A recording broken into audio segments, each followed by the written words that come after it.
నెబుకద్నెజరు రాజును దేవుడు ఎందుకు జంతువుగా మార్చాడు? బైబిల్లోని అత్యంత దిగ్భ్రాంతికరమైన కథలలో ఒకటి. బాబిలోన్ యొక్క శక్తివంతమైన పాలకుడైన నెబుకద్నెజరు రాజు అకస్మాత్తుగా జంతువుగా మారిపోయాడు. ఈ నాటకీయ సంఘటన కేవలం శిక్ష మాత్రమే కాదు, ఒక లోతైన పాఠం కూడా. నెబుకద్నెజరు తన పాలన ఉన్నత స్థితిలో ఉన్నప్పుడు, అతని అహంకారం అతని పతనానికి కారణమైంది. అతను తన విజయాలను గురించి గొప్పలు చెప్పుకున్నాడు, తన విజయాన్ని తన గొప్పతనానికి ఆపాదించాడు. ఒక అహంకార క్షణంలో, నేను నిర్మించిన ఈ గొప్ప బాబిలోను ఇది కాదా? అని ప్రకటించాడు. ఒక రాత్రి, నెబుకద్నెజరుకు ఎవరూ అర్థం చేసుకోలేని ఒక కల వచ్చింది. ఆ కల అతని రాబోయే పతనం గురించి హెచ్చరించింది. అయినప్పటికీ అతను ఆ సందేశాన్ని వినడానికి నిరాకరించాడు.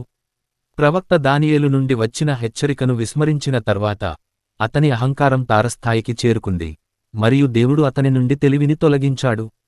7 సంవత్సరాలు, అతను ప్రజల నుండి దూరంగా తరిమివేయబడ్డాడు.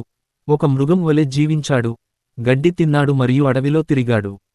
అతని జుట్టు డేగ ఈకల వలె మరియు అతని గోర్లు పక్షి గోర్ల వలె పెరిగాయి.